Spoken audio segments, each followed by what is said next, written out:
Thank you for watching Conscious Consumer Network. The live stream broadcast is free to view. You can pause and rewind live broadcasts to catch up, or view shows at a later date by accessing our free archives of all shows. Check out our broadcast guide to see what's on. You can show your support by donating to our network support fund. Follow us on Facebook and Twitter, or subscribe to the monthly newsletter for updates. We thank you for supporting free and independent media.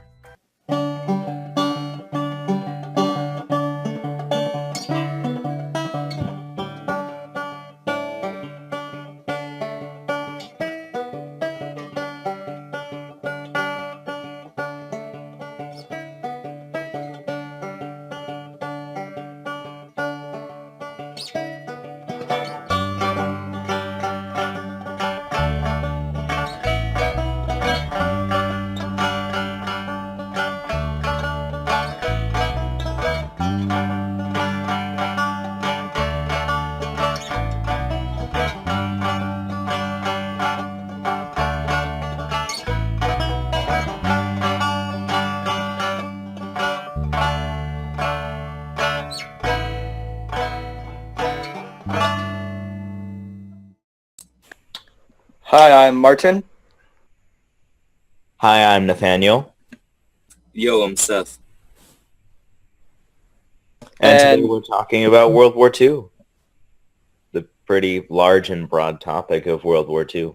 Yeah, I mean, World War II is great, right? Lots of cheery things happened during there. So, Nathaniel, would you like to start us off? All right, so what we talked about starting off with was we were planning to start off by talking about what led to World War II. Now, we know about World War I and all the confusing stuff, but this isn't an episode like a podcast on World War I. This is World War II.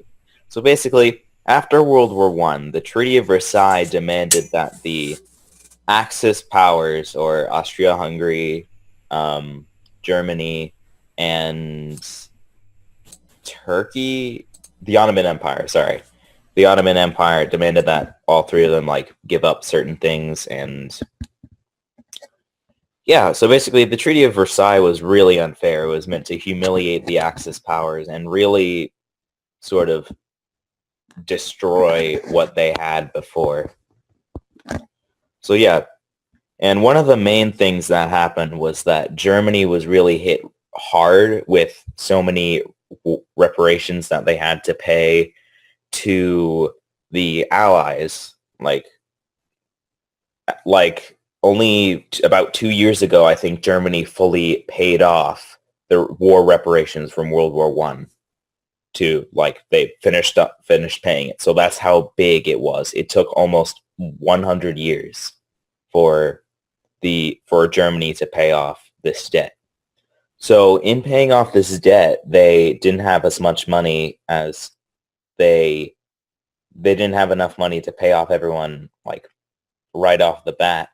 So anyway, Germany started printing money and in order to pay off the Allies, but this only decreases the value of their currency, and pretty soon it went from just inflation to hyperinflation, which we talked about in last week's podcast on trade and economics. So anyway, Germany went to hyperinflation, which means this is the rapid rise and fall of the value of marks. Like 1 second, you would be standing in line to buy a loaf of bread and it would cost 4 marks. Then once you got to the counter, 2 seconds later, it could be almost 2 billion marks. So that's how bad it was. Children were playing with stacks of banknotes in the streets. And this was before the Depression. So then Germany, in the state it was, took several loans from the United States in order to pay off the debt, pay off the war reparations. Then the Great Depression hit and the United States is like, hey, dude, where's my money? So yeah. And other than that, the German people were really humiliated, and just the the German Empire was one of the most powerful empires in the world, but after World War One, it was just, and it turned into the Weimar Republic. Its power was just gone, and the Weimar Republic just did not do the best that it could have. So yeah, so basically, next we can talk. So that's basically the Treaty of Versailles and what led to World War II and the reasons that many Germans wanted to go. Well, the reason that the government wanted to go to war for these unfair treaties. Yeah. And yeah. Okay, so now I'm not going to go into detail about how Hitler was, elected, and how he became dictator of the country. So anyway, Hitler comes to power and he's a great public speaker, especially when he's ranting. So a lot of people have come to his side, but actually he's not. He's actually, a lot of people like him, but a lot of people like him some people like him for his anti-Semitism and for his nationalism and his want to revive Germany. And most people want him because of his want to revive Germany, and some are just going with the flow because that's what everyone else wants. So yeah, after World War One, the country of Poland was created because the country of Poland was created after hundreds of years of being non-existent and controlled by the Russian Empire and the German, Austria-Hungary, Germany. So yeah, that popped out and Poland came up, and so Germany was not very excited about that. So their first move was to take Poland. But before that, they rearmed the Rhine territories, which was I believe on the west side of the Rhine River, which was stated in the Treaty of Versailles that wouldn't be rearmed because it was on the border with France and Belgium. So Germany armed that border, that purposely going against the treaty. And also, Germany's military was only limited to about 10,000 soldiers, and they also went against the treaty when they recruited, I forget how much soldiers, but they went over the 10,000 men limit. So yeah, in 1939, Germany invaded Poland, which sparked many of Poland's allies to, which called many of Poland's allies to be like, hey, please don't say to Germany, hey, can you please not do that? That's not okay, man. Well, So, Russia and Hitler, Stalin and Hitler, had the Soviet Non-Aggression Pact signed at that time, so. Yeah. So, yeah, anyway, yeah, the Soviet Union and Germany actually had a pretty good relationship, but they were still wary of each other. And yeah, the Soviet Union actually supplied oil to Germany, to the Third Reich during that time, but before Operation Barbados occurred. Wait, is that what it's called? Yeah, I'm confused. Anyway, yeah. So, yeah, that's Hello? the first. Oh, hello. Hello, Neil. Hello, Neil. Hi. Join us. Martin, Neil's here. Hey. Hey, Neil. So we're just talking about the first engagement of World War II. We, as I basically explained, the Treaty of Versailles and what led to World War II. So now I just finished saying that in 1939, Germany invaded Poland. Yeah, yeah. Sorry, I'm just a little bit Tired? I'm a little bit out of it right now. So yeah, Germany invaded Poland, and then that sparked all of Poland's allies to be like, hey, you can't really do that. That's, that's not a good idea. Sorry, no. I think I lied. No. No one was really allied with Poland at that time. Actually, the Soviet Union invaded the eastern half of Poland at the same time as Germany. So, okay. Sorry. It's like, wait, I told you lies. No. That pact, though, with the Soviet Union was a very smart tactical move from Germany because they could invade Poland without worrying about Russia. Yeah. Since Russia could not attack them unless Germany attacked Russia at the time Soviet Union. Yeah, then Hitler made a really stupid move and invaded Russia. Which, well, the German kind of technology they wanted was not oil. Fit for snow. So yeah, and as we learned from history, standpoint and from there are many things we learned. A lot of standpoints, it was just not smart. There are many things we learned from history. One, don't invade Russia because every time someone tries to do that, they fail.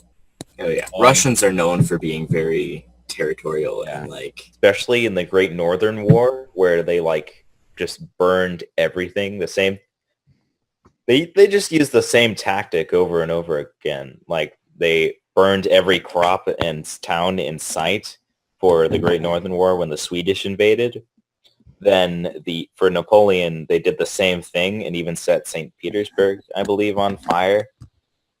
And yeah, the same thing happened with Germany. They just destroyed everything.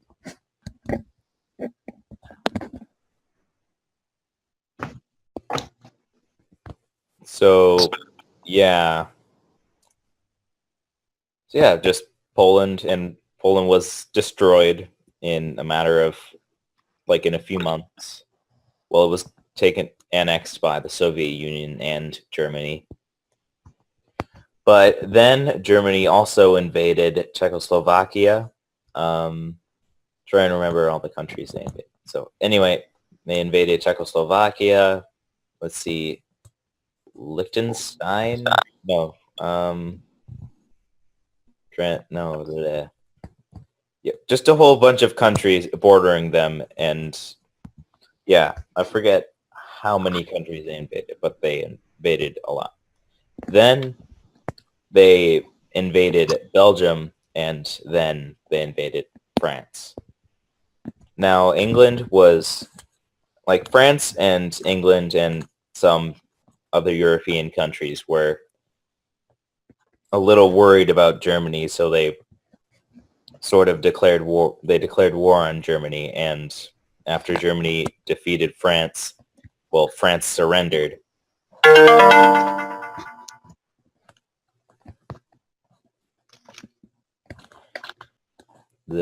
After France surrendered, France surrendered, and the Vichy government was formed in the south of France, or Free France.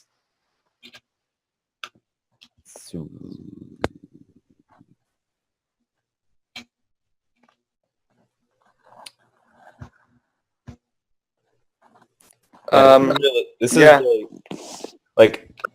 I don't know where to go because no one's really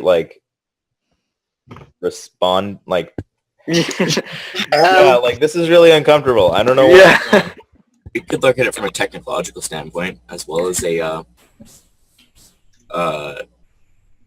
lost for words right now. Strategy. Because if you look at it, Germany was way ahead of every other country in World War II, but they were undermanned. So they were developing weapons that other countries were just starting to think of the possibilities of in their minds, let alone develop. Like the V2 rocket, the the Fitzgerald or whatever, the gliding bomb. The Fitzgerald? I thought that whatever it's called. It's Fitz something. I can't remember. Or is it the USS Fitzgerald? I can't remember. And they had the V1 bug, the little guided missile thing, the Tiger series of tanks.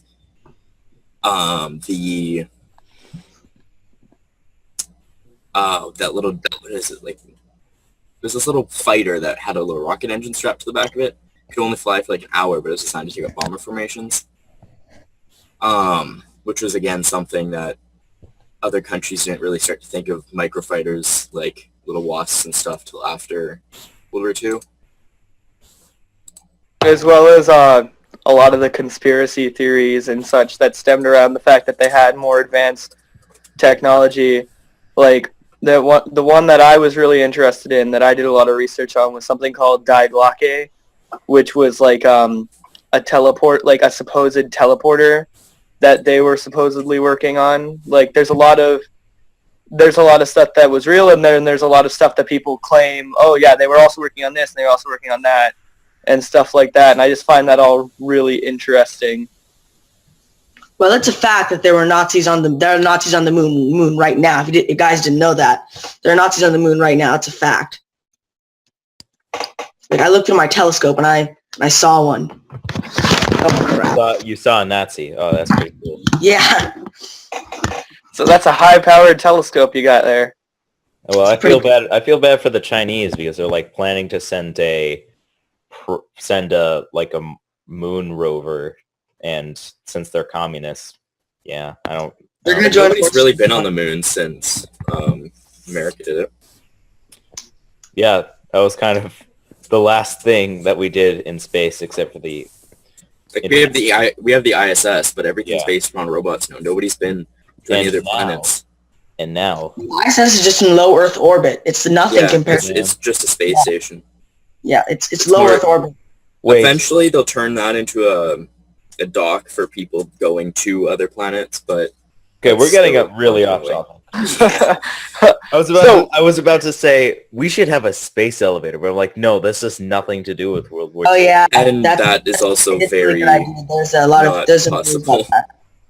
Just remember, everyone. Just remember, everyone. The American Empire, the first space empire. We have a little bit of the moon. Canada is number one. That is a fact. So anyways, back to World War II. Anyway, the reason Germany invaded all of the surrounding countries is that like they needed to secure resources for themselves. Like France, they had a lot of farmland so they can feed a growing population. And when they invaded Norway, that had a lot of iron and they were invading Sweden, which had a lot of iron in it for them to build weapons.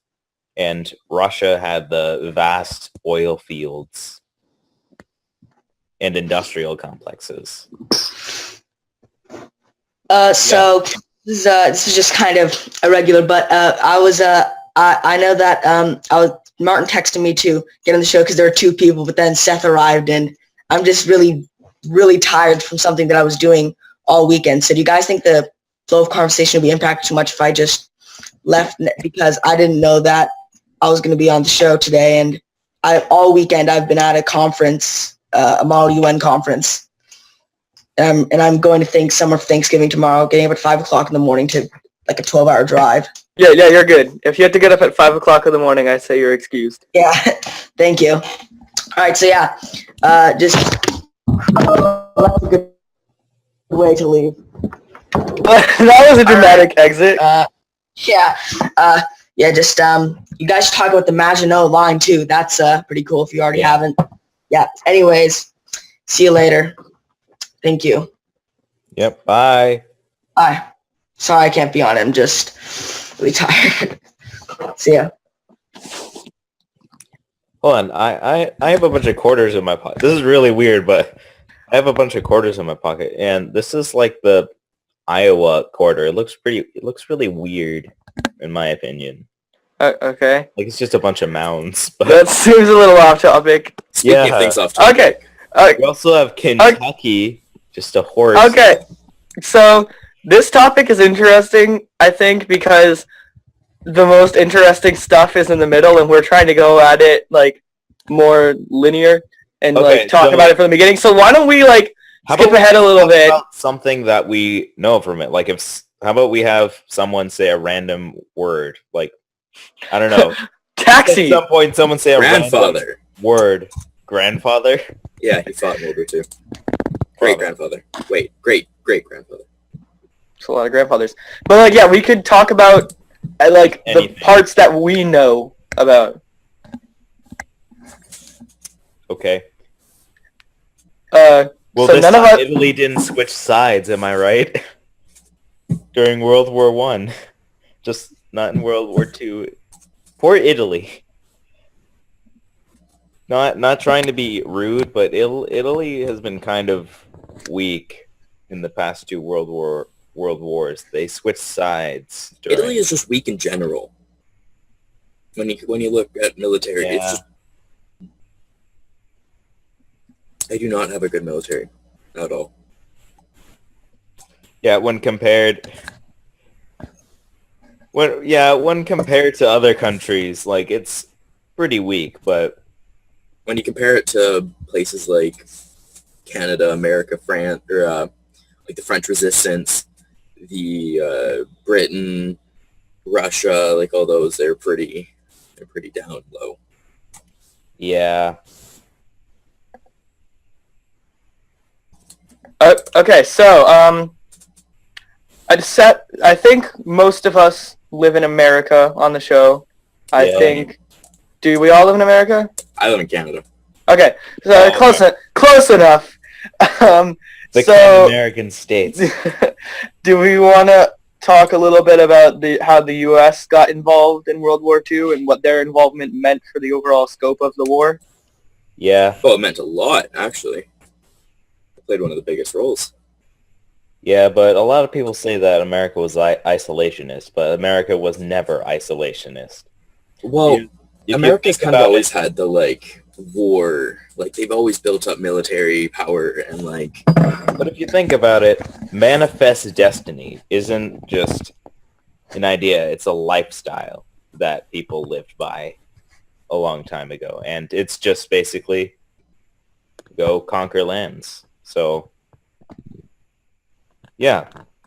So America wasn't really isolationist at the time of World War II. It was just like, I'm not going to get involved. They were waiting to see how it progressed. Yeah. And at the time, war was bad in the eyes of the media, and that was starting to become a bigger part of it. It's from a political movement, yes. It was them just trying to stay on the good side of their citizens and, like... kind But of there were stay good. businessmen in the United States who gave and manufactured weapons for the Third Reich. But America's like, dude, stop it. No, we don't want to be involved. But from the business standpoint, it's them just trying to make money however they Yeah. can. But we have to talk about Ford and just the assembly line in making like B-17s and Jeeps and tanks and how it played Well, a massive... America had something that very few other countries had, and that was mass production. Yeah. Because when you put, it was like just under 300 million people. It was like, what, like 200 million people back then? In the U.S., when you put, like, say, half of those in a factory, you can pump out, like, thousands of tanks a day and then just put them straight onto the front lines. Yeah, America's strategy during World War II was not Just quality, throw everything but at it. Yeah. It was... That kind of does play into the Vietnam War, where they just napalmed the crap out of everything. Oh, yeah, that's when the B-52s came in and all Yeah. that stuff. Yeah, but America's strategy was quantity, not quality. Like, you can see Mhm. that with the Sherman tanks Oh, it against... was Tiger garbage tank. tank. It was Yeah. such a bad tank. But it But it was worked. effective. Like, Yeah, it was got a bunch effective of them. because they outnumbered the German Tigers like 10-1. yeah, and they were easy to produce. hmm They could not survive a thing. They had very little armor, a terrible gun, a gun that could take out tanks from like World War One and mid-war, but not like late World War II tanks. But it purely worked because they would send like 50 of them in at once and just swarm the hell out of everybody. That is sadly kind of like the paratroopers or Oh, the God. glider corps, just like suicide missions. Like, just so sad, just jumping out of planes just to get shot in midair. Yeah. What do you guys Well, the think about kamikazes. Wait, what? what do you guys Kamikazes. Like, I can't hear you. okay, Martin, you talk. what do you guys think about how the media, like the media fascination with World War II in like video games, TV shows, comic books, regular books, like there's so many things that are center around World War II. Does it like I'm gonna E- cover games, but hold on, you can finish. even like during World War II, if you take a look at like the comics from back then, like Captain America was the first thing that comes to my mind. It's like every cover was him punching someone, like some racial stereotype of like, Propaganda. yeah, it's we like have to talk about propaganda posters. it's That was a big thing of World War II. What kind of made a lot Catch of him people with his join Panzers down. was the propaganda. Have you ever Exactly. seen those? exactly. And what's interesting now is like nowadays, in a world where like most of the movie industry revolves around superheroes, and a lot of their key plot points happen during that kind of propaganda like age, whenever like they were just trying to get people to join the army. It's interesting that like that entire thing created such like media icons just based off of a comic book trying to get someone to join the army.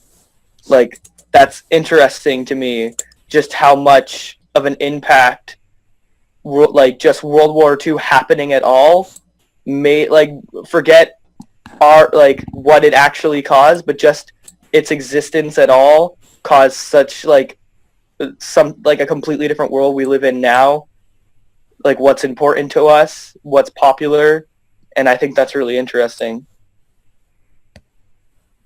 Yeah, and especially like with both world wars, their effect on our modern day society. Like after World War One, the world crawled out, and it's like, ta-da! Welcome to the modern age, where Oh everyone. yeah, war is a Yeah. great time for progression.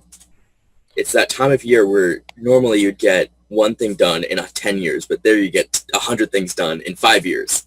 Like It's with the most wonderful time of the year.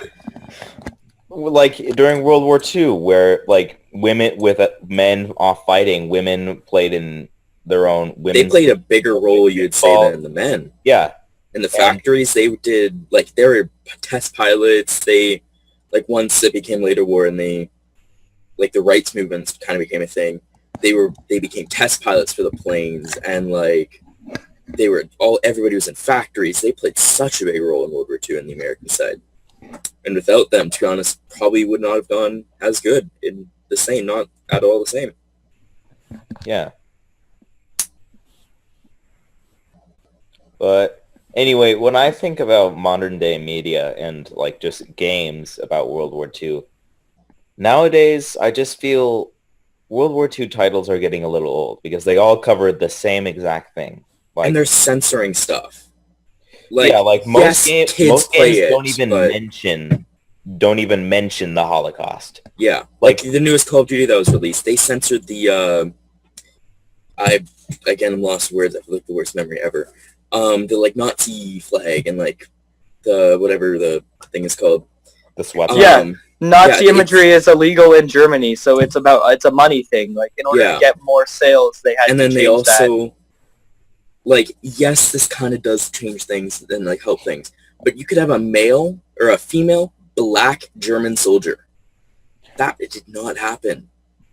So, like, they're just kind of changing history to appeal to people, which I don't like. I feel like it should be as realistic as they can make it, but still Exactly. fun. What I properties. feel should happen, like there were several Korean soldiers that and Asian soldiers that fought in the Normandy landings on the German side because like they fought for different armies and they were prisoners and then they were transferred to theirs. Or Like my great grandfather, he was German side, and then he got captured, and he drove trucks for the British. So like yeah.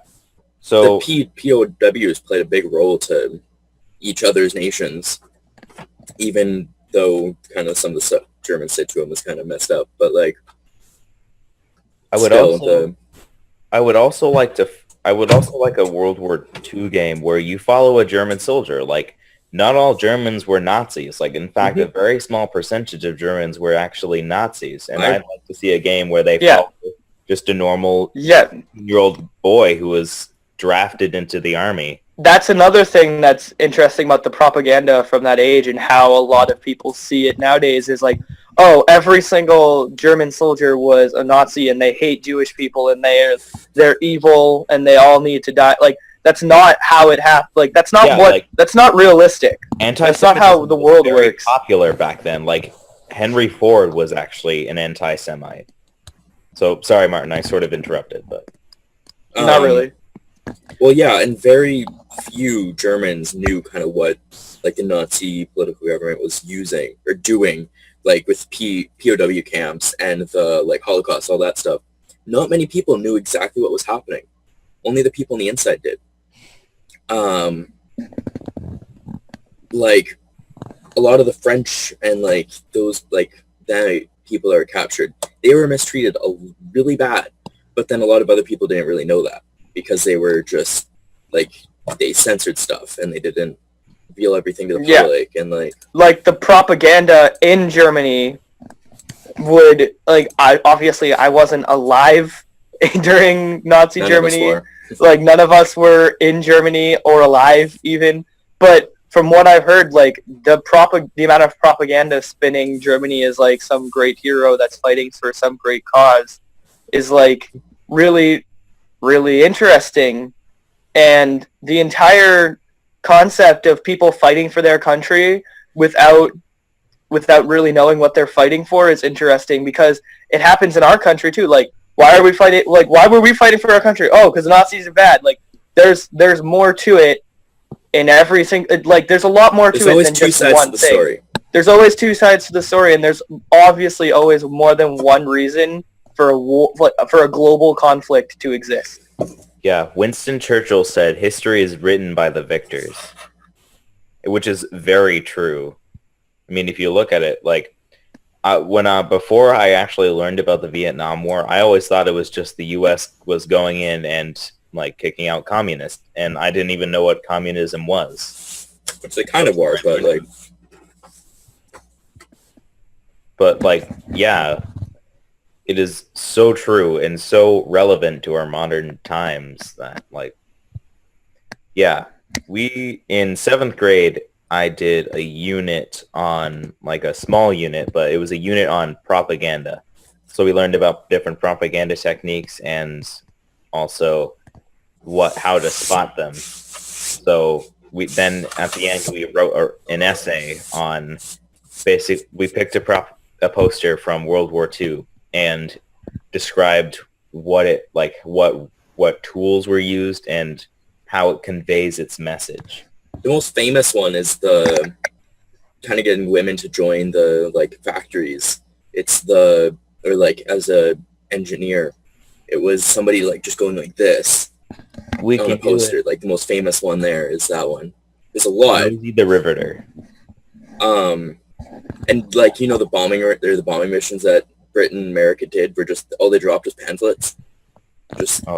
Like, all over Japan and Germany. They would literally send, like, hundreds of bombers in literally just to drop propaganda. It's the only reason they did it. Yeah.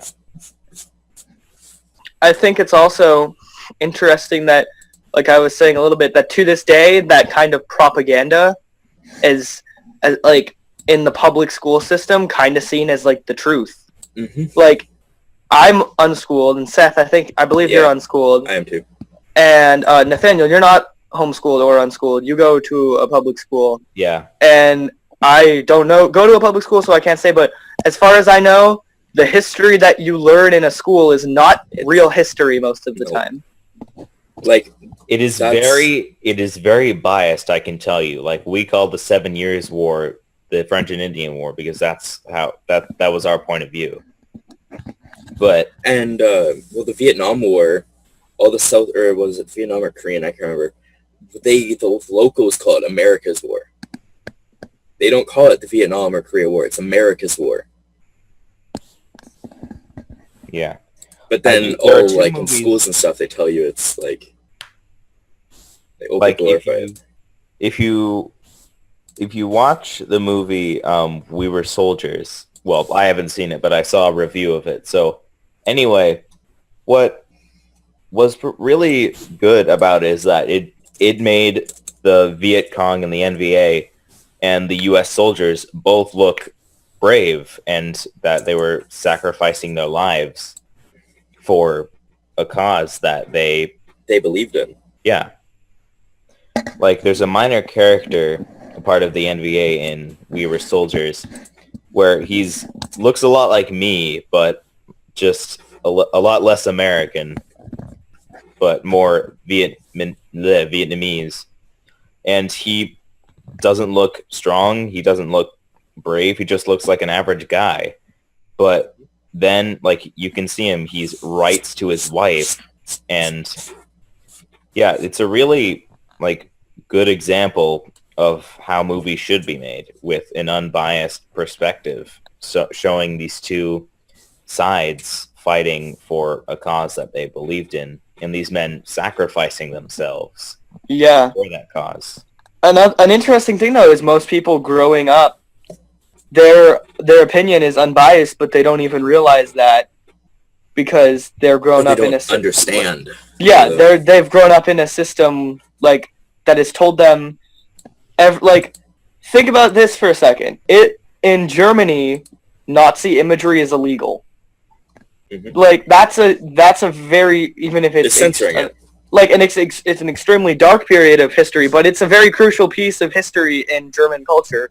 Yes, And it it's changed- largely changed like it's very largely overlooked in Germany, and to the point where it's literally illegal, like to like show any imagery or talk about it in any sort of like thing like that. And in America, a lot of people are like painted this picture of, oh well, Nazis and like all of German soldiers were like these Nazi evil people. And I just think that's really interesting how like both sides are censoring and being biased, and like kind of like both are basically like one is completely trying to ignore that Nazis existed, and one is completely like doing the opposite and trying to focus on that. And I think that's interesting that happens even in day-to-day arguments. Like having an argument with a friend, you focus on what you did as the good to paint yourself as the hero and the other Even if what person you as did the was villain. wrong. Even if you're in the wrong, like objectively, our brains are wired to make us look like the hero in our own story, because that's Yep. basically what we're living is our own. Like we have to always be Our the own hero, fantasy. otherwise our brains get all messed up, and it's not always even a conscious reaction. And I think the same can be said about Germany and America, because I don't think it's like a conscious.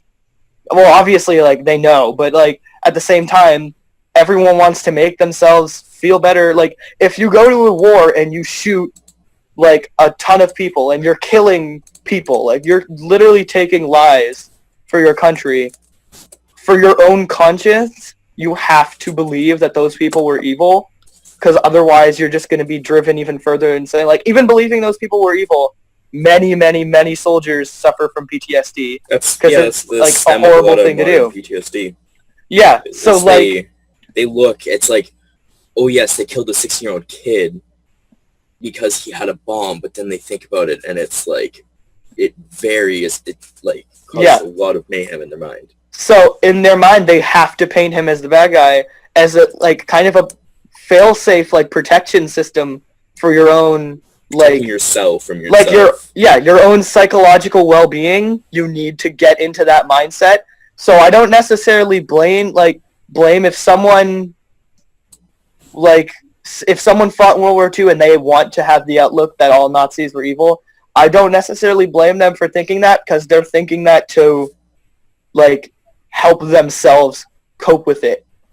Like if it gets to the point of, oh well, they all need to die, like that's different. But if you're just trying to make yourself not lose your mind from things that you did, then that's important. And I think it's the exact same thing with Germany. Like that was a horrible thing that happened, and they want to forget about it because that's a horrible thing that happened. Like it messes with their minds. And I really think that people need to think about that aspect of it. The same can be said with United States, like with Same can be said with any country, really. with Nazi propaganda being like Nazi things being banned. Like, how many times do you hear, like, I can say this, like, being in a public school, but how many times do you hear the story of how the United States kicked out and mass murdered thousands of Native Americans and just kicked them out of the United States and just moved them out west and over and over again went back on their treaties, went back on treaties, like killed almost entire tribes for no reason, and we don't really hear about this in public school. Yeah, like Well, we Canada see, did the same thing, and you don't hear about that in school. like what we see is like in the Peanuts Thanksgiving cartoons and stuff with Thanksgiving around the corner. Like we see, like we made friends with Native Americans and like it was all a big happy agreement, and like that's not realistic. That's not like how it happened. Like we did a lot of horrible things to gain the freedom and independence that we have now. And that's where a lot of the things stems from, like when people say, oh, we need to kick out immigrants. Like everyone who's in this country is an immigrant because we stole this land from other people. So like, Yeah. but we don't hear about that in the public schools. We also don't hear about like who Christopher Columbus really was in the public Yeah, no, schools. terrible things he he did. was Yeah, idiot, Murder he was an phrase. idiotic buffoon. who Who didn't thought even the world discover. was shaped like a Who pear. thought he found India? Yeah, He like- thought the world was shaped like a pear, and he killed yeah, he killed thousands of people For not Yeah. giving them gold. yeah, like that kind of thing. Arrested, like he was even arrested and sentenced to like life in prison, but was freed Tho- by the King of Spain. Those horrible things, I assume people in like, I don't know, like let's say Germany. Like I'm guessing that kind of thing is probably talked about if they were like, that's not kept secret. But in America, everyone has their opinion. Everyone wants to see their country as being the greatest country that will ever exist ever, and like we have the moral high ground in every situation because we have independence and democracy and all this stuff. Yeah, And- freedom. But only 50 or 60 years ago only like 40, 50 years ago were African Americans granted full rights and privileges. And Yeah. even now they're still Prosecuted and institutionalized racism and stuff. yeah, and we say Like- we have religious freedom, but look around Yeah. you. There's church shootings, there's Yeah. like people See- calling for Muslims to be banned. Like it's The thing that stems from religious freedom is there's freedom to go against every religion you want, because if there's anyone can have any religion, like Jediism or Pastafarian, like there's also people who can say religions are stupid, also I'm crazy and I'm going to shoot a bunch of people. Like that kind of thing is part of what America is right now, and that's really sad. But while the media loves to talk about this, the schools don't. And I can imagine the same can be said in Germany. Like, they don't talk about what happened during World War II the same way that, Holocaust or like, they don't talk, like, I've actually met people who don't believe the Holocaust happened, which is a completely different thing to talk about. But, like, that's just extremely interesting because it messes with people's cognitive consistency and, like, stuff like that. Like, it messes with what your concept of the world is. And I feel like we're kind of talking in circles about that. So does anyone have anything else to say now? well, I would like to mention Saving Private Ryan. Like the first few scenes are super realistic. Like this is another example of media that got it pretty good. Like well, the first- actual like people that survived World War II and were on like D-Day, the beaches, and like were in World War II, were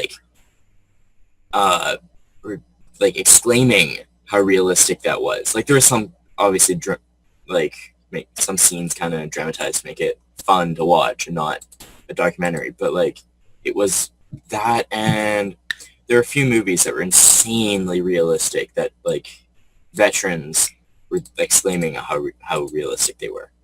Also, but I would PTSD also like causing. to mention, well, I feel that Saving Private Ryan wasn't really that dramatized.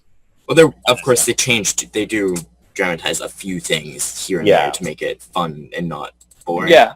Documentary, but like, Yeah, Like, the main that kind- reason that they were able to storm like the bunkers was that the Germans were running out of ammo, so they didn't really mention that.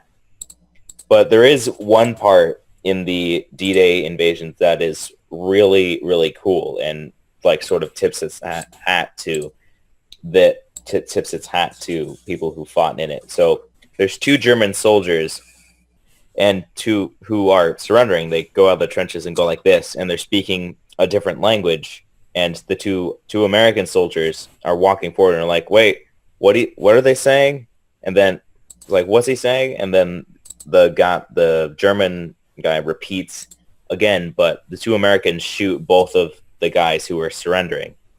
And afterward, the guy said, "Hey," one of the Americans looking over the body said, "Hey, did you catch what he said?" Then one of the guys said, "Look, I washed my hands for dinner." So like sort of making fun of him, which one shows that the Americans committed atrocities as well as the Germans. mhm. And 2, those 2 German soldiers weren't German. They were speaking Czech, which Yeah. really like tips its hat to many of the German soldiers who were not German, and they fought and they were forced to fight for them. So what the Czech soldiers were saying was, "Please don't shoot. I'm not German. I'm Czech. Please don't shoot." So it is a really cool scene that is super realistic and so good at representing what actually went on, that not every Yeah. German soldier was an actual German, and not all of them believed in the Mo- Nazi I- belief. I would go so far as to say that most of them didn't necessarily believe in it, but the same way, like with the Vietnam War, that when people were, like American soldiers were drafted to fight, not all of them necessarily believed like what we were fighting for. And it's the same thing, like they're fighting for their country because the propaganda and the news outlets say that we should. And like that scene, I've never seen the movie, but I've seen a clips from it mixed together with the Metallica song Fade to Black, which is a great video. You should watch it. But that scene sounds like it does a really good job of kind of portraying that kind of thing, that like not all German soldiers were German, and even not all German soldiers were like Nazis. And I think that's really interesting, but I think we could probably go to break now because it's been about an hour. Yeah, it's So- 5 o'clock, so around 5 o'clock, so. Three here. Oh. Boy. Okay, well, good for you. It's 5 o'clock here, and it's pitch black outside, so. Yeah. Okay, so you guys want to go to break? Yeah, sure. We got a 30-minute break this time. Toasty. Do we? Oh, well, Yeah, That's crazy. that's what I heard. maybe that's. I heard I'm not- 15. I don't know. I'm not. Yeah, I think I heard 15 too. So Oh. stick around, Okay. guys. See you guys after the break. Woo. Like that is. Hi, I'm John Green. This is Crash Course World History, and today we're going to talk about World War II. Finally, a war with some color film. So here at Crash Course, we try to make history reasonably entertaining, and fortunately, World War II was hilarious, said no one ever. Mr. Green, is this like going to be one of the unfunny ones where you build to the big melodramatic conclusion about how I have to imagine the world more complexly? Me from the past, as long as you have that 8th-rate soup strainer, I'm not even going to acknowledge your existence.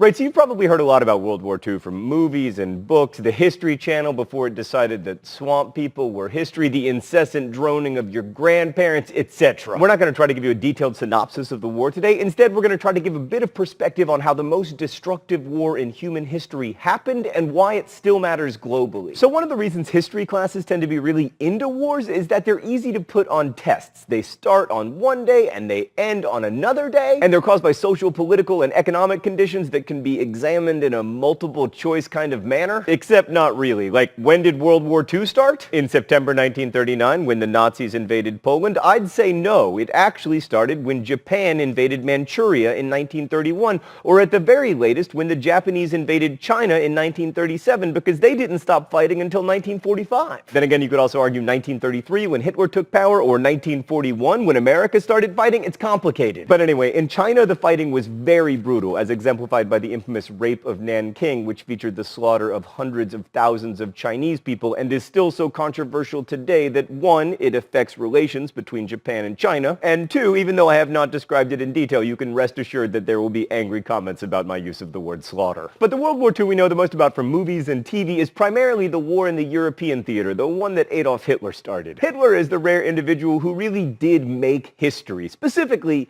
he made it worse. And if he hadn't existed, it's very unlikely that World War II would have ever happened. But he did exist. And after coming to power in 1933 with the standard revolutionary promises to return the homeland to its former glory, infused with quite a bit of paranoia and anti-Semitism, Germany saw rapid remilitarization and eventually, inevitably, war. In the beginning, it was characterized by a new style of combat made possible by the mechanized technology of tanks, airplanes, and especially trucks. This was the Blitzkrieg, a devastating tactic combining quick movement of troops, tanks, and massive use of air power to support infantry movements. And in the very early years of the war, it was extremely effective. The Nazis were able to roll over Poland, Norway, Denmark, the Netherlands, and then all of France, all within about 9 months between the fall of 1939 and the summer of 1940. So after knocking out most of Central Europe, the Nazis set their sights on Great Britain, but they didn't invade the island, choosing instead to attack it with massive airstrikes. I mean, you look at this poster and think, man, the Queen wants me to finish my term paper, so I can do it. But when this poster was first produced in 1939, it was to quell terror in the face of bombardment. The Battle of Britain was a duel between the Royal Air Force and the Luftwaffe, and while the RAF denied the Nazis total control of British airspace, the Nazis were still able to bomb Great Britain over and over again in what's known as the Blitz. Stan, no jokes this time. Yes, the Blitz. Meanwhile, Europeans were also fighting each other in North Africa. The Desert Campaign started in 1940 and lasted through 1942. This is where British General Monty Montgomery outfoxed Erwin the Desert Fox Rommel. It's also the place where Americans first fought Nazis in large numbers, but most importantly, it's where Indiana Jones discovered the Ark of the Covenant. Okay, let's go to the thought bubble. 1941 was a big year for World War II. First, the Nazis invaded Russia, breaking a non-aggression pact that the two powers had signed in 1939. This hugely escalated the war and also made allies of the most powerful capitalist countries and the most powerful communist one an alliance that would stand the test of time and never end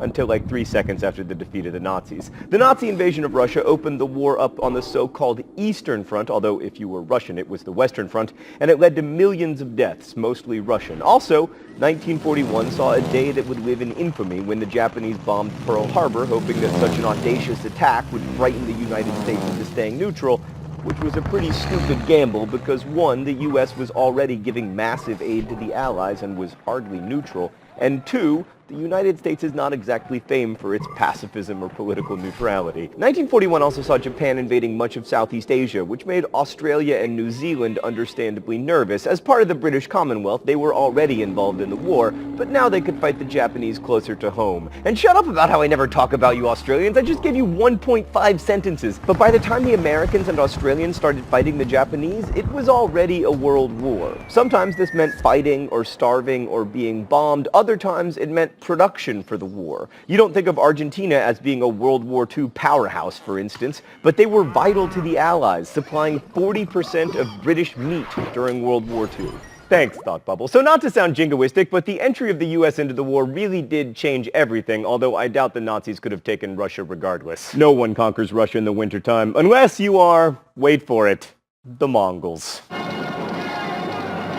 Okay, we're going to skip most of the big battles of 1942, like the Battle of Midway, which effectively ended Japan's chance of winning the war, and focus on the Battle of Stalingrad. The German attack on Stalingrad, now known as Volgograd because Stalin sucks, was one of the bloodiest battles in the history of war, with more than 2 million dead. The Germans began by dropping more than 1,000 tons of bombs on Stalingrad, and then the Russians responded by hugging the Germans, staying as close to their front lines as possible so that German air support would kill Germans and Russians alike. This kind of worked, although although the Germans still took most of the city. But then a Soviet counterattack left the 6th Army of the Nazis completely cut off. And after that, due partly to Hitler's overreaching megalomania and partly to lots of people being scared of him, the 6th Army slowly froze and starved to death before finally surrendering. And of the 91,000 Axis POWs from Stalingrad, only about 6,000 ever returned home. Stalingrad turned the war in Europe, and by 1944, the American strategy of island hopping in the Pacific was taking GIs closer and closer to Japan. Rome was liberated in June by Americans and Canadians, and the successful British, Canadian, and American D-Day invasion of Normandy was the beginning of the end for the Nazis. Oh, it's time for the open letter?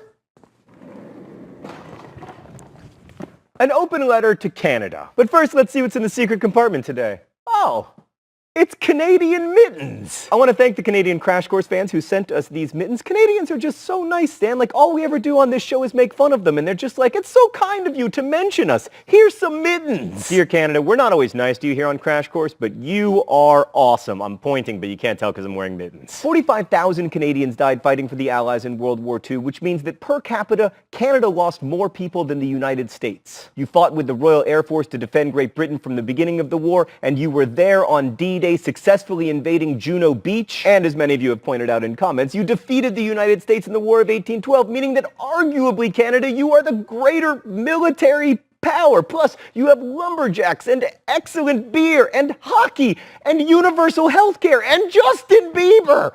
I'm jealous. That's what it is. I'm jealous.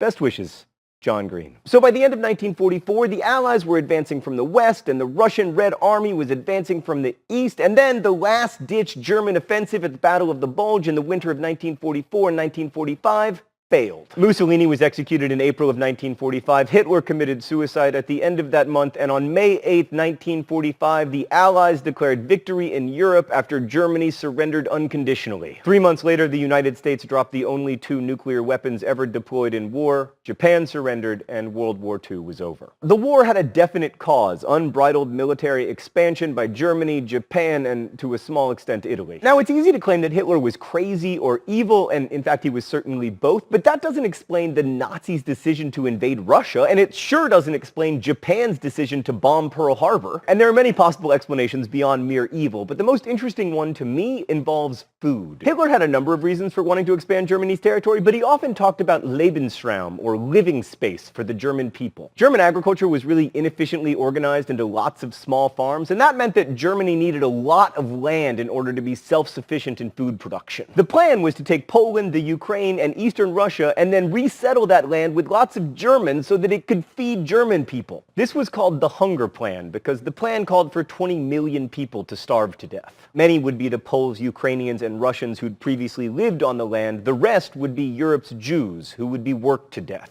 6 million Jews were killed by the Nazis, many by starvation, but many through a chillingly planned effort of extermination in death camps. These death camps can be distinguished from concentration camps or labor camps in that their primary purpose was extermination of Jews, Roma people, communists, homosexuals, disabled people, and others that the Nazis deemed unfit. Some historians believe that the Nazis opened the death camps because the Jews weren't dying as fast as the Hunger Plan had intended. This was a sickening plan, but it made a kind of demented sense. Rather than becoming more involved in global trade as the British had, the Germans would feed themselves by taking land and killing the people who'd previously lived there. Similarly, Japan at the beginning of the war was suffering from an acute fear of food shortage because its agricultural sector was having trouble keeping up with population growth. And the Japanese too sought to expand their agricultural holdings by, for instance, resettling farmers in Korea. So while it's tempting to say that World War II was about the Allies fighting for democratic ideals against the totalitarian militaristic imperialism of the fascist Axis powers,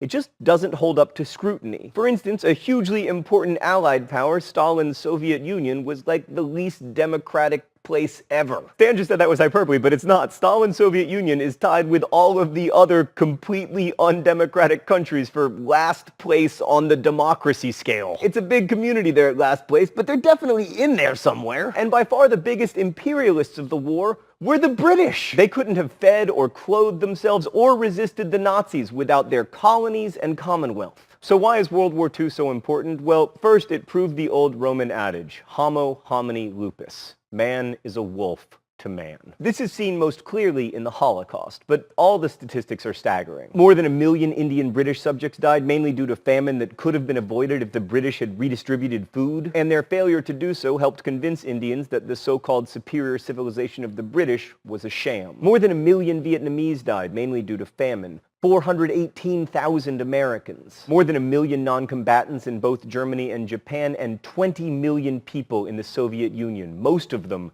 civilians. These civilians were targeted because they helped sustain the war, mostly through industrial and agricultural production. In a total war, when a nation is at war, not just its army, there's no such thing as a non-military target. From the firebombing of Dresden to Tokyo to Hiroshima, the line between soldier and civilian blurred. And then, of course, there is the Holocaust, which horrifies us because the elements of Western progress, record-keeping, industrial production, technology, were used to slaughter millions. World War II saw modern industrial nations, which represented the best of the Enlightenment and the scientific revolution, descend into once unimaginable cruelty. And what makes World War II such a historical watershed is that in its wake, all of us, in the West or otherwise, were forced to question whether Western dominance of this planet could or should be considered progress. Thanks for watching. I'll see you next week. Crash Course is produced and directed by Stan Miller. Our script supervisor is Meredith Danko. Our associate producer is Danica Johnson. The show is written by my high school history teacher, Raoul Meyer, and myself, and our graphics team is Thought Bubble. Last week's phrase of the week was an end to history. If you want to guess at this week's phrase of the week or suggest future ones, you can do so in comments, where you can also ask questions about today's video that will be answered by our team of historians. If you enjoy Crash Course, make sure you're subscribed. Thanks for watching, and as we say in my hometown, don't forget to be awesome.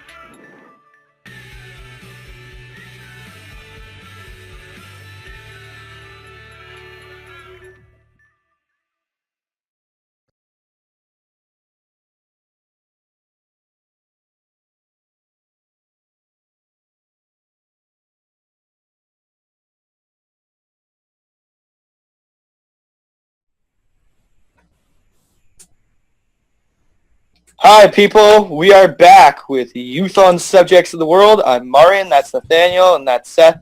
And we are talking about World War II, and we're gonna segue into the most depressing part of World War II, the Holocaust.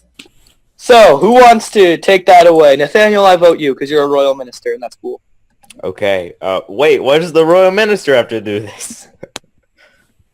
Okay. Anyway, so yeah, we all know the Holocaust was one of the largest genocide in human history, and about 6 million people were killed. Not just Jews, but gypsies, homosexuals, blacks, like anyone the Germans thought were inferior. So We're not perfect. yeah. That's kind of the term for it. So we'll start off with basically, what have we heard about the Holocaust?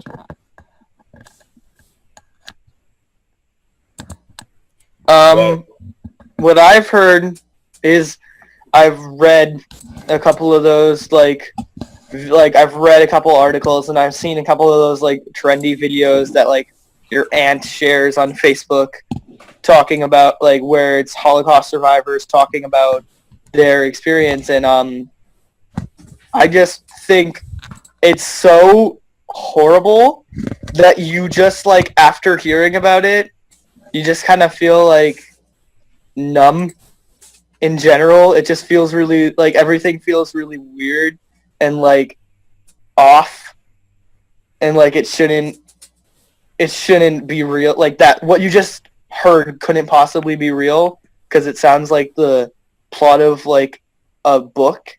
But that was reality for a lot of people in that time, in that place, and that's kind of terrifying. Like, me and Nathaniel we were on a podcast, not a podcast. Sorry, we're on a podcast right now. No, we were doing crew for a play, like Fiddler on the Roof.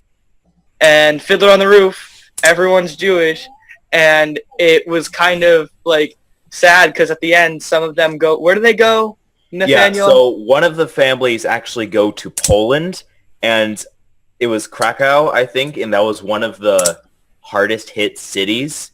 And another another group of people, they were in Russia at the time, and the Germans didn't have a very nice view of the Slavics in general. Oh God. Hey, you said I should wear a hat. Hold on. Yeah, I'll just stick with this one. A baseball hat, not a... Just a baseball hat? There we go. There. I I got it. need headphones so we all match perfectly.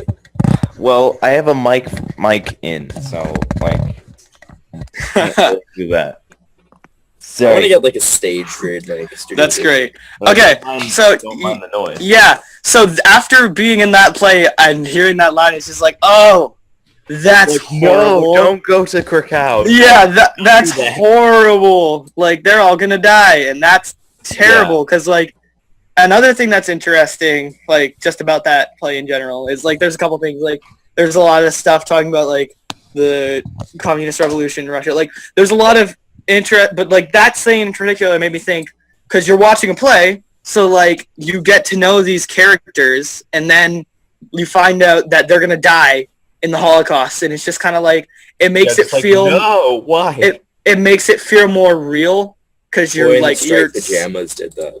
oh my It's a very gosh, sad book. that movie Wow. I Book and see movie, yeah. that's so sad. Whenever like when I was in school, we always meant to watch the movie, but we never did. Just read like halfway through the book. Well, why are we all silent now? I don't know. It got sad. Yeah. So Seth, what do you have to say about the Holocaust? Not much. To be honest, I didn't really do too much like research or like communication or knowledge-based stuff around the Holocaust. Most of my knowledge about World War II just comes from the technology and like technological advancements, rather than Wow. There were technological items. Or there were definitely events. technological advances on how to kill a lot of kill people. people. Yes. Yeah. I don't know. I don't have much to say about the Holocaust. Yeah, it's just really sad if you think about it. Like, the Jews have been just been persecuted throughout their history. Like, from going out of Egypt, they were for 80 years the Egyptian. I looked this up and I did some research on this. For 80 years, the Egyptians mass murdered male children took them out of their mother's arms and murdered them.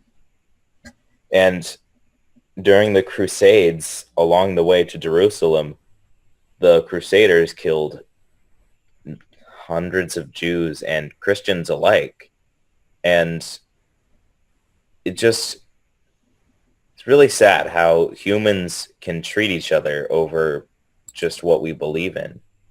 And even now, with Israel being one of the most hated countries ever, like, so many people want to either destroy it or just kill them all. It's just really sad how human nature, like, how humans are to one another. Like, the same can be said with Muslims in, I forget where, but it was some Asian country along the Indian Ocean. But Yeah. Like, the Holocaust in general is a great look at how cruel humans can be towards other humans for no, like... good reason. Yeah. Like, For just no in... plausible benefit. Like, and just in general, like, the Holocaust, there's no reason for that. Like, there's no reason that Jewish people are bad. Like, Yeah, the reason for killing all of them, killing 6 million people, was that many people thought the downfall of Germany during World War I was caused by the Jews. This is the equivalent of a conspiracy theory being the cause for 6 million deaths. Like, say, Yeah. what's a conspiracy theory that we could 9/11. like 9/11 was an inside job. 9/11 being staged by the government, and then have like some people murder all of the government officials and like just like Wow. no, I'm being serious. Like, this is real Yeah. harsh Like, stuff. governments are kind of killing all of the bad. Well, like in general, I don't know how upset I would be if all the government officials were seriously disappeared. But I'm not gonna say that I actually said that because I don't want like to be watched by the CSI. So, Yeah. to be honest, a lot of people would not agree with me. If you look at certain points of communism, it's not the worst thing on the planet. Like as a type of government, just because yeah, I believe everything is equal. I Rich believe people I are believe poor, in poor people are communism. rich. I There believe is in no communism. power. Like, I believe in communism. Like, I feel that just the Russian interpretation, Russians and China, like like Russia their and China should interpretation not, of it was like Marxism, whatever, and Stalinism. I kind of believe that communism could have worked. Like Marx could have worked, Could but work. I also don't necessarily think even if it could have worked, I would have wanted it to work because I'm kind of like against that. I don't know. That's kind of segueing into a different thing, and I feel like it would cause a more political argument, which isn't really what this podcast is supposed to be about. But I don't really believe in communism. but I don't wanna- Governments are not good in general, just 'cause Yeah, they cause like- more problems than they fix. But like, Yeah. Also, like, I don't know. I feel like that is an entirely different topic, and I think we've had one, but I don't know if I was on it because I'm not a big fan of like arguing about political affiliations because they're political affiliations and you have a right to them. well, it's like arguing about religion. Yeah. It's like, okay, I don't follow the same religion as you, whatever. Believe what Yeah. you want. I'm Yeah. gonna believe what I want. Doesn't matter. Exactly. So, to go on a little bit of a lighter note, I'd like to talk about what got me interested in World War II, and it's actually a video game, which is interesting because if you've seen the past podcasts that I've been on, video games are like not really my thing. I'm not a big I don't play video games a lot, and I don't usually we end up talking about video games, but I'm very rarely the one to initiate it. But I'm gonna bring up video games this time. I'm the video game person. Yeah, like video games in general I'm not a big fan of. But I really got into the plot of the Nazi zombies sub game inside of the Call of Duty games by Treyarch. And sorry, that was me. what is going You're, like, on? buzzing. I hear What the hell is that? My mic unplugged. So. it's the Nazi aliens coming to kill us all. Okay, yeah, Timing, but Sorry, oh my like- God, that was weird. I unplugged my mic, and it's like, hey, you unplugged your mic. Did you do that? then I just ever get plugged it back in, and it's like, disconnected, hey, you plugged it in. Yeah, that's great. Windows is obnoxious. Anyways, I got really into the plot, and then I started doing research because I'm the kind of person that once I get interested in something, I have to know everything about it. So I spent hours and hours and hours researching about all these things, and I found out that a lot of the stuff is based in reality or theory.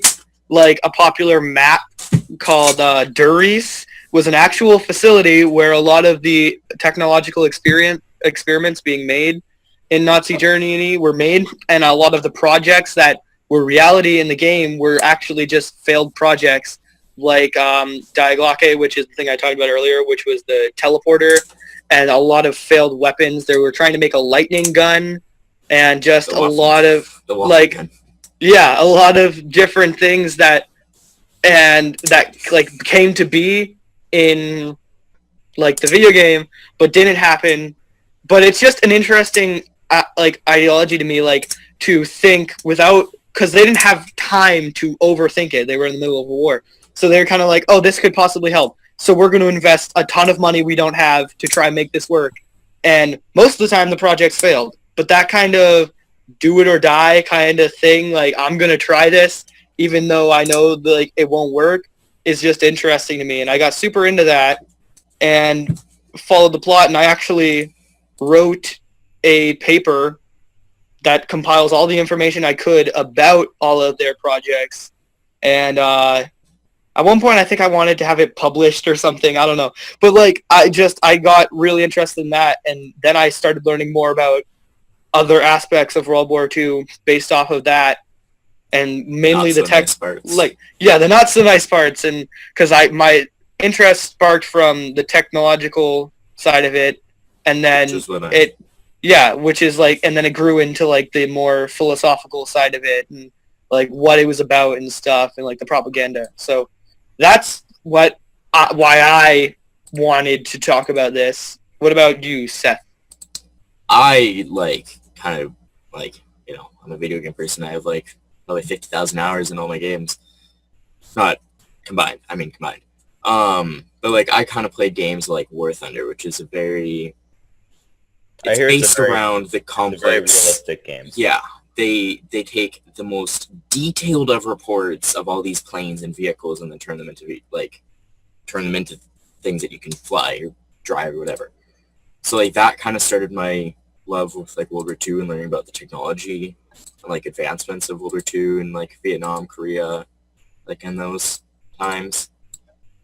Because that was also my first PC game, so it was like I have like 1,500 hours in it. That's cool. What about you, Nathaniel? Hold on, just one more thing to add to the lightning gun thing. So wouldn't that be kind of like a taser? A No. taser, but like uber powerful. No, it's a taser except there's not a stream that it's literally shooting electricity. Okay. Because I looked up, wait a minute, when was the taser invented? It's like, So like that kind of thing, a lot of that, like it's interesting I guess to elaborate a little bit more, what's interesting to me is like they tried to create this and like what would the world have looked like if it had happened like it happens in the fictional video game. Like So they failed because they did not have the technology to harness the power. They basically just took a Tesla coil and tried to shoot it. But like in modern day technology, it would be possible to create something like that could physically shoot a ball of electricity. It would just be very power draining. Like the America's currently working on their the railgun. taser. The railgun, and it drains so much power, it can be fired once. So like that kind of thing would be the same way, but in a smaller form, and it's not firing a magnetic rod, it's firing electricity. yeah. Actually, on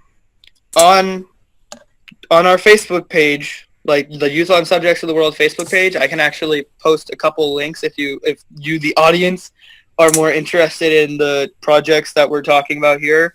If you want to check them out for yourself and check their authenticity and stuff, it's a lot of really interesting stuff, at least to the people on this podcast. So if you want to check that out, I'll Don't post always links trust to those Wikipedia. things.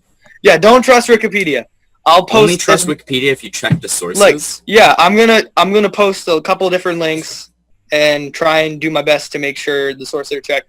Most of them is just theories. None of them is like 100% fact because like that's hard to do in Nazi Germany. But anyways, Oh yeah, most of the data was destroyed or hidden. U.S. government. so you guys have anything else you want to talk about World War II? Well, I never shared how I got, like, Oh yeah, do that. that seems to happen for just in normal life, after I go off talking about something else, just people totally forget about what they wanted me to say, and I'm just like, oh, okay. But anyway, so I'm just a huge history person, like, and what history buff wouldn't learn about World War II? True. And we also did a unit on World War II in 7th grade, but I didn't really like it that much because some of it provided a biased perspective, except for the final project, which I covered communism and its rise in Russia, basically the story of how it became the Soviet Union. So yeah, How communism became kind of aligned with Soviet Union. yeah, how like basically the government before, how it operate, like yeah, basically yeah. So anyway, yeah, I'm just a history buff, and I have books on it. And yeah, my dad got me Band of Brothers when I was Oh, like that's good. 8 years old. So Yeah, that's another one of those TV shows I was talking earlier yeah, it's a about how it's very realistic and it's based off an actual group. yeah, kind of like We Were Soldiers. It was based off of We Were Soldiers Once and Young. Part of this group was actually they were like a light reconnaissance unit. They one thing they did in D-Day was they got behind enemy lines and destroyed the artillery. Yeah, So there's Major Winters- evidence. They Major found Winters forts responsible for that. and beds and all that stuff buried on the beaches of D-Day from like these squads and these platoons. Paratroopers. Yeah. They were like the badasses of World War II. Special forces of World War II. To be honest, I kind of feel like if you fought in a war at all, I kind of feel like you earned the badass rate. Yeah, but like these are the badasses of the badasses. Whoa, the super badasses. The uber super badasses. Super Saiyan 2 badasses. Not quite that badass, but But what about the British Commandos, like, or the Canadian, or the Canadian Special you have Forces to- is mad. the Finnish ski troopers? Canada has snowmobile troopers. Okay. Anyways, you guys are like you're like Canada has this, Canada has that. Anyways, What Canada's great? Well, Canada actually, a lot of other countries base their training programs from their military and special forces off the Canadian system because it's that good. I'm actually from Canada, so yeah. So yeah. I don't know. I cut you off, Nathaniel. What you had to say? No, I was just gonna say, like, yeah, I love Canada because one, I feel that people like they're not really Canada. Like in my system, it's like in public schools, it's other World War II like chapters are just talking about the American story and how America came in. It's like America. bam, bam, bam. But you got like many other countries. Every country played an equal role, really. Yeah, like, yeah, and I didn't even know Canada fought in D-Day until like They played one of the bigger roles. Same thing with America. Like America, Britain, like all of them played some of the biggest roles in World War II. But if they weren't there, probably would not have ended the same.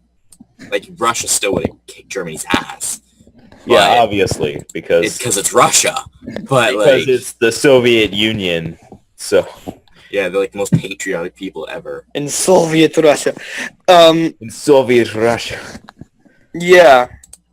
Oh, Oh, that is correct. I guess so, that is true. Japan hasn't really been mentioned. One of our awesome producers just reminded us that we kind of have been ignoring Japan. Yeah. So Japan did play Japan's a awesome. big role. yeah, let's not ignore Japan because You know, they like, did get nuked twice. yeah, that's a problem. They definitely were not ignored during the war. And So they're we still should- suffering today from it. Yeah, we should talk a little bit about that. Unfortunately, I don't know as much about this part of Well, it though. So I'm kind of part Japanese. And like the Japanese culture is very, it's like, you know, the meme is like honorable, very honorable. But that is true. They are, that's what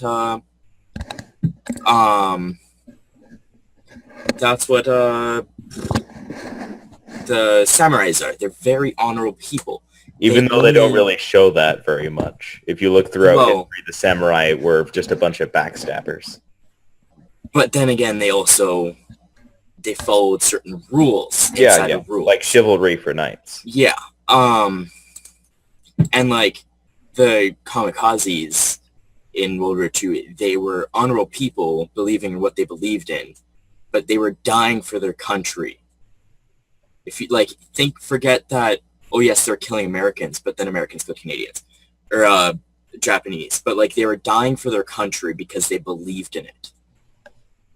So like they still kind of did some messed up stuff, but they did still believe in they died for what they believed in and were very like honorable on that side. And like even today they still kind of regret a lot of the things they did during World War II. Like there's a lot of memorials there for like, the Yamato Memorial and all that stuff. And like, it's a sad scene there just because they kind of you think about, or the people think about what the government did and like the bad things that a lot of people committed there and like kind of the horrors of war, you might say. Well, yeah. So should we talk about Hiroshima and Nagasaki or just... Cities that are still decimated today. Yeah. They might be rebuilt, but they're still suffering from radiation. There's a documentary on Netflix that I watched that. The one where like it follows the stories of different people and what happened to them. Yeah, a lot of people were like outside the city and they watched it happen. Yeah, and it is so dark and so amazing at the same time. Like it just gives you a real sense of how horrific it was and how it was like hell on earth. Like I'm that kind of person that I find explosions very beautiful. I like how the fire looks. Like I've always found fire very beautiful. But then you think about the like Seth, should I be worried? Explosions art is an explosion. Explosion is an art. Explosion. So like I watch the testing of that stuff and I find that. But then I think about like them actually being used in combat. And then it's kind of sad. Like millions of people over the years afterwards and from the original blast died from the nuclear bombs. Civilians, not military, civilians. So like the whole city was gone on both Hiroshima and Nagasaki because these were like 1.2 and 4 megaton bombs or something. And people even outside the city died weeks after. 12 megaton bombs. Yeah, so I couldn't remember the number, but of course each one was different because there's Little Boy and Fat Man, all based off of movie characters. But I actually saw one of the original bomb casings in person this summer. Like one of the originals that they developed for testing. But like even people that were kilometers outside of the city, I work in kilometers in Canadian, were affected by it. They were blinded by the light. They were radiation sickness. They either lost like family or job. Like they were affected severely. And if you look at the American side, it ended the war and then at the same time saved millions or hundreds of thousands of allies' lives because it kind of ended the war for Japan. I don't know. It's a very touchy subject for some people there, just because they find that stuff kinda...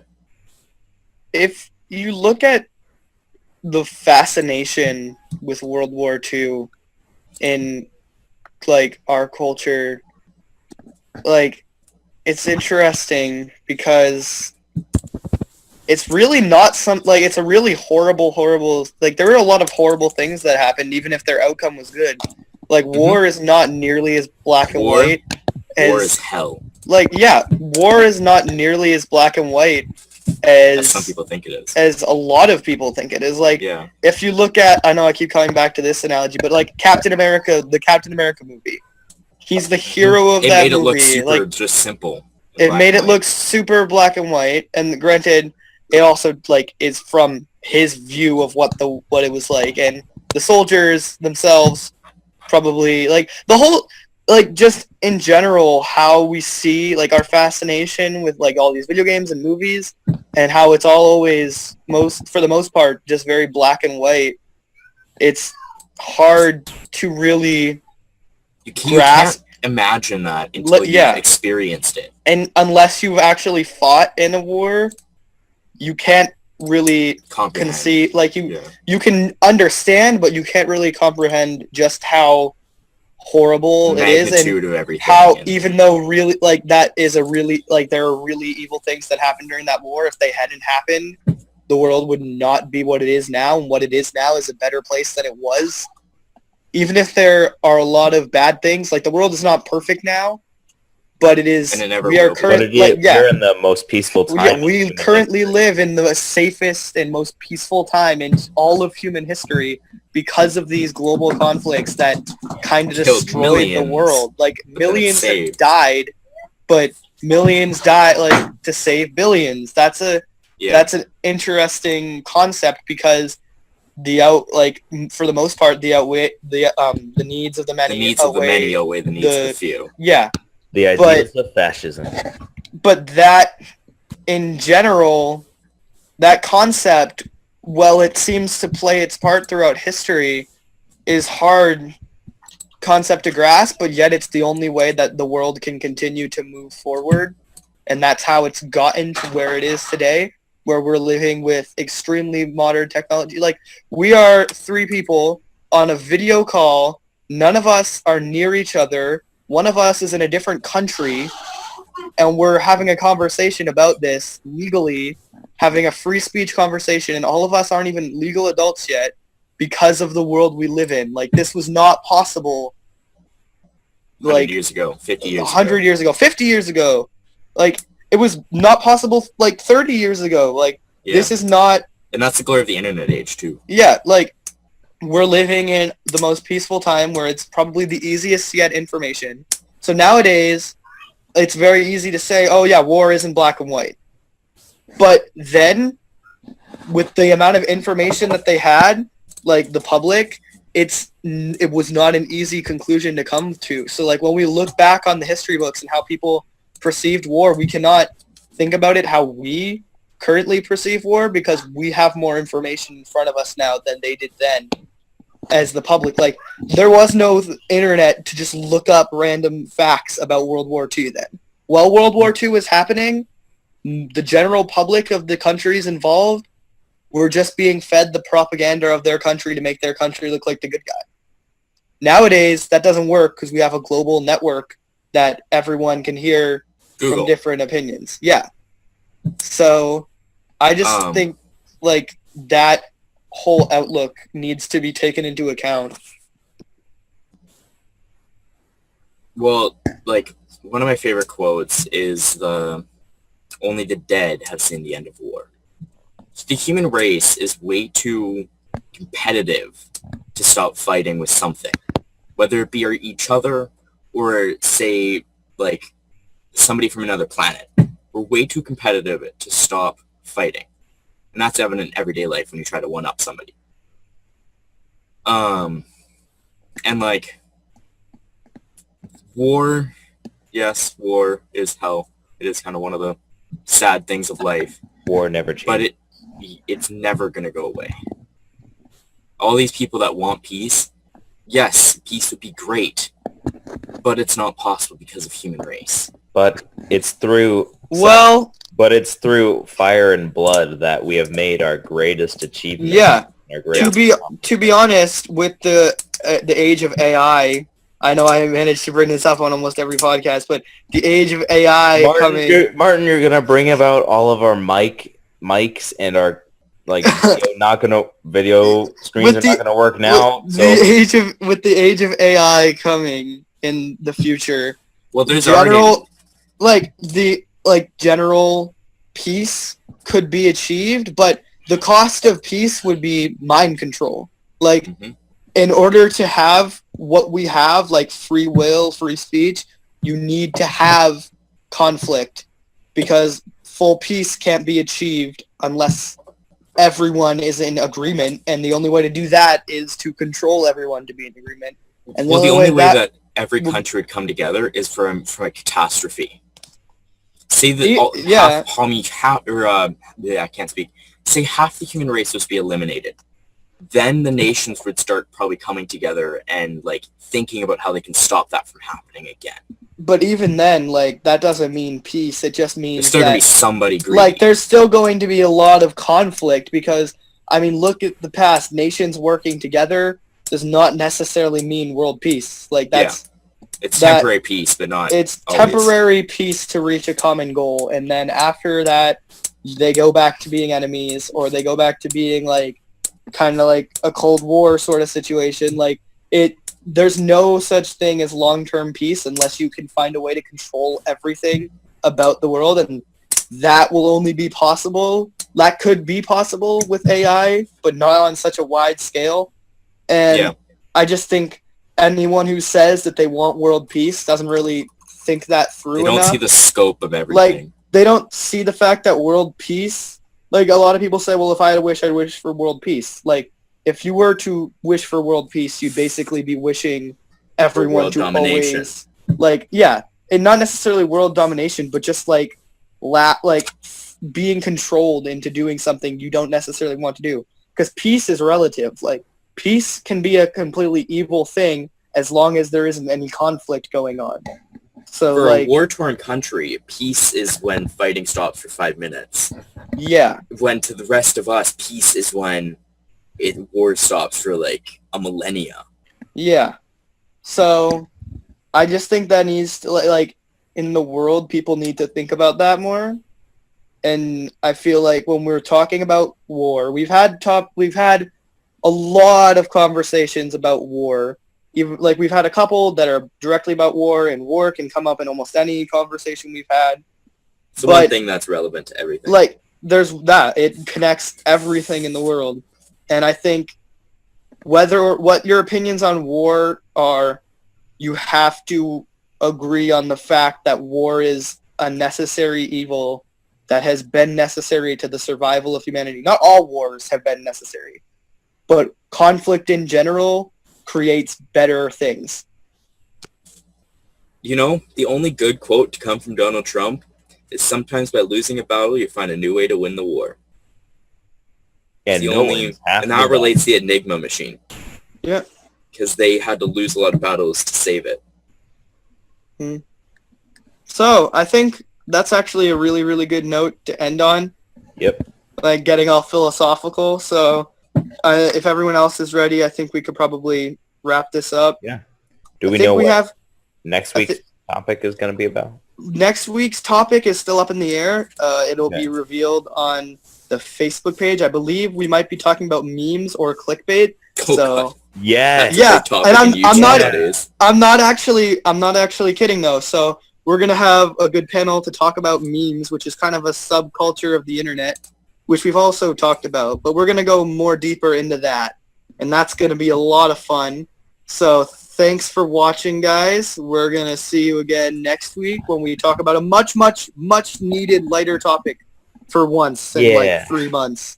And So, dark and Yeah, we've Weird. talked about World War II. We've talked about a lot of dark topics in a row for like 4 months straight. So we need something cheery to kind of lift our spirits because remember, we're kids. We need to talk about memes every once in a while.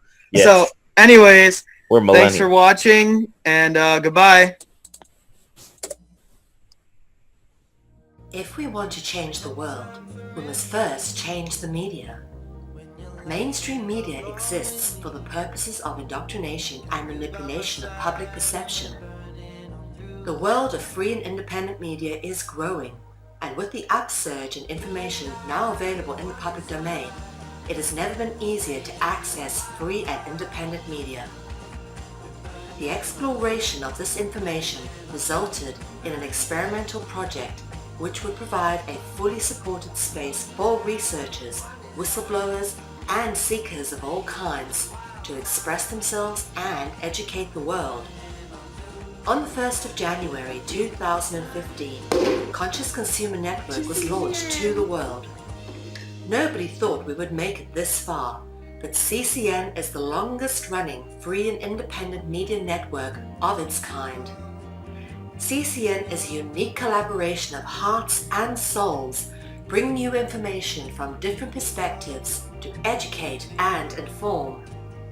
Since we started CCN, we have had only one desire, the pursuit of a free, fair, just, sustainable world, and this has not changed.